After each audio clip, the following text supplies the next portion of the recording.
क्योंकि ये डॉक्टर बाबा साहेब अम्बेडकर जी का सपना था जी कि ये प्रबुद्ध भारत बने, बौद्धमय भारत बने, जहाँ कोई जातिवाद और छुआछूत ना हो, जहाँ हमारे समाज के लोगों के साथ उत्पीड़न ना हो, जहाँ समता, स्वतंत्रता, बंधुता और न्याय हो, प्रज्ञा हो, सील हो, करुणा हो। अब हमने संकल्प किया कि भारत को फिर से बाबा साहेब के सपने के हिसाब से बौद्धमय भारत का निर्माण करना है। और फिर हमारे पूर्वज बौद्ध थे, हम लोग सम्राट अशोक के वंशज हैं। म्यांमार से लेकर काबुल, कंधार तक, ईरान तक पूरा भारत बौद्धमय था। जहाँ भी खुदाई होती है बुद्ध के अवशेष निकलते हैं। तो हमें गर्व होना चाहिए, हम उस सांस्कृतिक विरासत के मालिक हैं। हमारे पूर्वज बौद्ध थे, तो वापस अपने पूरे भारत को बौद्ध में बनाने का जो बाबा साहब का सपना था उसको हम जरूर पूरा करेंगे। इस साल हमने 10,000 का लक्ष्य रखा था अंबेडकर भवन, रानी झांसी रोड, करोल बाग, दिल्ली में।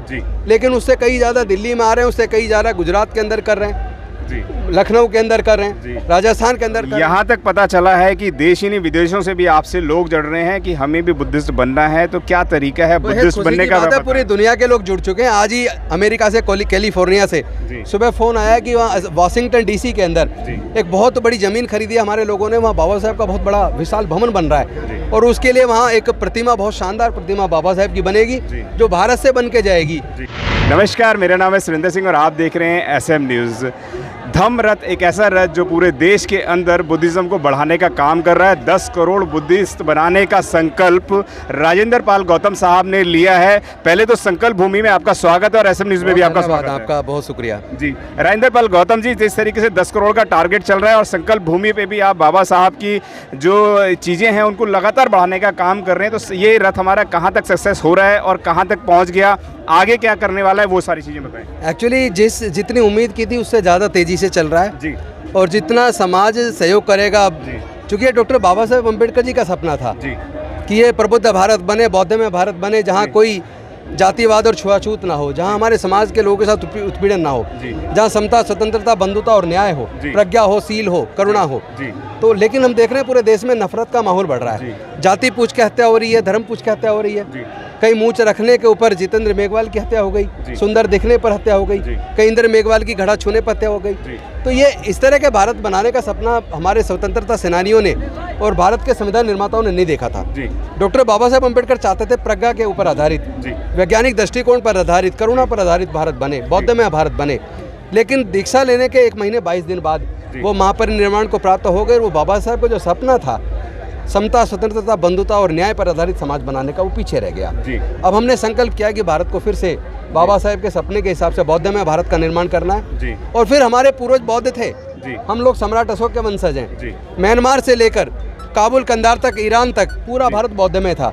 जहाँ भी खुदाई होती है बुद्ध के अवशेष निकलते हैं। तो हमें गर्व होना चाहिए, हम उस सांस्कृतिक विरासत के मालिक हैं। हमारे पूर्वज बौद्ध थे, तो वापस अपने पूरे भारत को बौद्ध में बनाने का जो बाबा साहब का सपना था उसको हम जरूर पूरा करेंगे।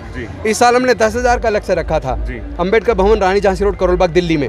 लेकिन उससे कई ज़्यादा दिल्ली में आ रहे हैं, उससे कई ज़्यादा गुजरात के अंदर कर रहे हैं, लखनऊ के अंदर कर रहे हैं, राजस्थान के अंदर। यहाँ तक पता चला है कि देश ही नहीं विदेशों से भी आपसे लोग जुड़ रहे हैं कि हमें भी बुद्धिस्ट बनना है, तो क्या तरीका है बुद्धिस्ट बनने का? पूरी दुनिया के लोग जुड़ चुके हैं। आज ही अमेरिका से, कैलिफोर्निया से सुबह फोन आया कि वहाँ वाशिंगटन DC के अंदर एक बहुत बड़ी जमीन खरीदी है हमारे लोगों ने, वहाँ बाबा साहब का बहुत बड़ा विशाल भवन बन रहा है और उसके लिए वहाँ एक प्रतिमा, बहुत शानदार प्रतिमा बाबा साहब की बनेगी जो भारत से बन के जाएगी। तो उन्होंने कहा कुछ कंट्रीब्यूशन करवाइए। हमने कहा दिल्ली और पूरे देश के अंदर कंट्रीब्यूशन देने वालों का दिल बहुत बड़ा है, आप चिंता मत कीजिए, पूरा देश। बहुत सारे लोग इस बात को लेकर अधिकांश सवाल उठाते रहते हैं, बुद्धिस्ट बनने से हमें क्या फायदा, वो बताएं। बौद्ध बनने से सबसे बड़ा फायदा ये है कि हम लोग सब कहते हैं हमारे साथ जातिगत उत्पीड़न होता है। ये उत्पीड़न जाति की वजह से होता है। हम जातियों को जिंदा रखेंगे तो उत्पीड़न जिंदा रहेगा, जाति जिंदा रहेगी तो जातिवाद जिंदा रहेगा। और जाति से बाहर निकलने का मार्ग बाबा साहब बौद्ध में भारत बनाने का देकर गए। हम सारे बौद्ध बनेंगे तो जिस प्रकार अनेकों नदियाँ अलग अलग नाम से जानी जाती हैं, लेकिन जब वो समुद्र में गिर जाती हैं तो अपनी पहचान खो देती हैं और समुद्र कहलाती हैं। उसी प्रकार जितनी दलित, आदिवासी और पिछड़े वर्ग के सभी जातियाँ जब पूरा बौद्ध बन जाएंगे तो अपनी पहचान खो देंगे, फिर बौद्ध में भारत का निर्माण होगा। फिर कोई शोषण करने की हिम्मत नहीं जुटा पाएगा, फिर हमारे किसी बहन बेटी की इज्जत नहीं लुटेगी, फिर कोई हत्या नहीं होगी। और मुझे लगता है हम अगर मंत्री हैं तो ये बाबा साहब की देन है। बाबा साहब रिजर्वेशन की व्यवस्था ना करते तो कौन हमें गांव का प्रधान ना बनने दे। कोई 15-15, 16-16 घंटे काम करने के बाद भी पैसे नहीं मिलते थे, भूख बचा हुआ खाना मिलता था। उस गुलामी के जीवन से डॉक्टर बाबा साहब अम्बेडकर ने हमें बाहर निकाला, 4-4 अपने बच्चों की कुर्बानी दी। माता रमाबाई समय से पहले चली गई, बाबा साहब समय से पहले चले गए।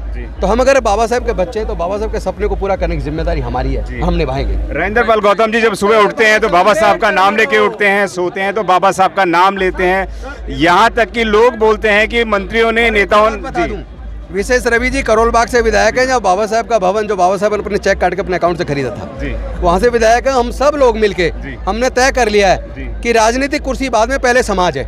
हम समाज के दुख दर्द को, उन मुद्दों को मजबूती के साथ उठाएंगे और हम 1 और 11, ये 1 और 11 नहीं है, ये पूरे 111 नजर आ रहे हैं, क्योंकि यह एक बहुत बड़ी श्रृंखला, बहुत एक कड़ी नजर आ रही है। 10 करोड़ बुद्ध में भारत होने वाले हैं। विशेष रवि नाम है और विशेष के तौर पे अगर विशेष कुछ कार्य है, और राजेंद्र पाल गौतम जी ने भी कहा है कि विशेष कार्य होने वाला है, तो समझिए एक विशेष अभियान तहत होने वाला है। आप लोग सब लोग जुड़ें इस बुद्ध में भारत से जुड़ने के लिए। विशेष रवि जी क्या कहना चाहेंगे, किस नज़र से देखते हैं, और यहाँ पे जितने लोग आते हैं संकल्प लेके जाते हैं, आप कौन सा संकल्प लेके जा रहे हैं और क्या विशेष करने वाले हैं वो बताएं। देखिए, ये मेरा सौभाग्य है कि बाबा साहब ने जिस मिट्टी को छुआ, जिस धरती पे उनके कदम पड़े, मेरा वहाँ पर आना हुआ, ये मेरा सौभाग्य है। मेरे पूरे परिवार का, कुटुंब का सौभाग्य है कि मेरा यहाँ पर आके जो है उनकी मिट्टी को जो है छूने का अवसर मिला है। ये जो कार्यक्रम है या ये जो दिवस मना रहे हैं हम, ये हम सब के लिए जो है बहुत ही प्रेरणादायी दिन है, क्योंकि बाबा साहब ने अगर आज के दिन संकल्प नहीं लिया होता तो शायद जो हमारे समाज की दशा है वो और ख़राब होती। तो हम सब के लिए जो है इस दिन को जो है सबको जो है सम्मान करने की ज़रूरत है, और सबको बिल्कुल ठीक कहा आपने कि कुछ ना कुछ संकल्प यहाँ से लेके जाने की ज़रूरत है। मैं भी ये संकल्प लेता हूँ कि यहाँ से जाने के बाद और मेहनत करके और परिश्रम करके और पुरुषार्थ करके अपने समाज की सेवा करूँगा, उनके दुख दुख को जो है दूर करूँगा। कहते हैं मंत्री बनने के बाद, संतरी बनने के बाद, यहाँ तक कि सरकारी अधिकारी बनने के बाद लोग बाबा साहब को भूल जाते हैं, लेकिन राजेंद्र पाल गौतम एक वो नाम है जो सुबह उठता है तो बाबा साहब का नाम लेकर। राजेंद्र पाल जी क्या लगता है इस मिशन को हम लोग कितना आगे तक ले जा पाएंगे? ये निश्चित तौर पर सफलता की सीढ़ियों को चूमेगा और हर हालत में 10 करोड़ नहीं, उससे भी ज़्यादा मात्रा में लोग बौद्ध धम्म की दीक्षा लेंगे। और इस संकल्प भूमि से बाबा साहब ने संकल्प लिया था और हमने भी यहाँ से संकल्प लिया है कि जब तक छुआछूत मुक्त भारत ना बना दें, जब तक जातिवाद मुक्त भारत ना बना दें, जब तक माँ बहनों की, बेटियों की इज्जत लूटने को हमेशा के लिए बंद ना कर दें, जब तक हमारे युवाओं की हत्या हमेशा के लिए बंद ना हो जाए, तब तक हमारी लड़ाई जारी रहेगी। ये न्याय का आंदोलन है, इसको हम निश्चित तौर पर जीतेंगे। धन्यवाद सर, थैंक यू। अगर आपने अभी तक हमारा चैनल सब्सक्राइब नहीं किया है तो सब्सक्राइब करें और घंटी का बटन बिल्कुल भी दबाना ना भूलें, ताकि सभी लेटेस्ट खबरें पहुंच सकें आप पे सबसे पहले।